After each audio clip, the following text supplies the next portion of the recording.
একদিন গোপাল মিষ্টির হাঁড়ি হাতে শ্বশুর বাড়ি রওনা দেয় মিনতিকে সাথে নিয়ে।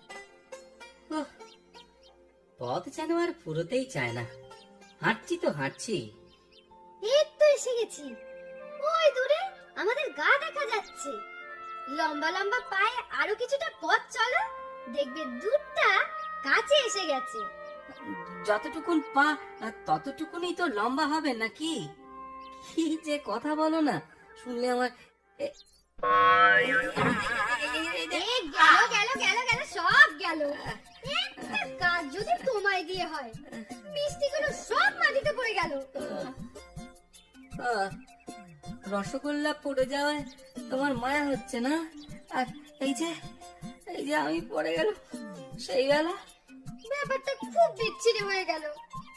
আহা, বয়স্ক মানুষ বলে কথা। ও ও আমি বয়স্ক মানুষ না? তোমার কথা কে বলেছে? আমি বলছি আমার মা বাবা, মানে তোমার শ্বশুর শাশুড়ির কথা। গোকুলগঞ্জের রসগোল্লা খেলে ওরা কত খুশি হতো। সত্যি ব্যাপারটা খুব বিচ্ছিরি হয়ে গেল। আর আর এই যে আমি বিচ্ছিরি ভাবে পড়ে আছি সেই বেলা। ও বাবা, আমার কোমর, আমায় তোলো তোলো গিন্নি। আর ঢং করতে হবে না, ওঠো ওঠো। আরো দু পা চলে খালি হাতে ওঠো গিয়ে শ্বশুর বাড়িতে। ছি ছি ছি ছি ছি ছি ছি, লজ্জা লজ্জা। কেন কেন তোমাদের গায়ে আর মিষ্টির দোকান নেই বুঝি? থাকলে কি আর এত হাপিত্তেশ করতুম? নাও চলো এবার। ইস, ব্যাপারটা খুব বিচ্ছিরি হয়ে গেল।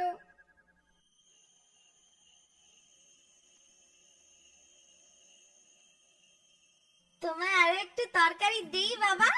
না না, থাক থাক, আমার খুব লজ্জা করছে মা।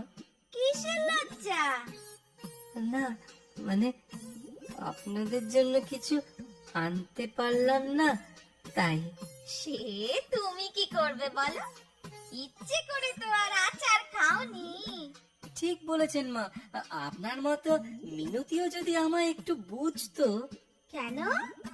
সে কিছু বলেছে বুঝি তোমায়? না, বলবে না।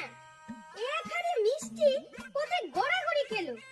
কত আশা করে নিয়ে আসছিলুম, কানার মতো চলে দিন দুপুরে আচার খেলো।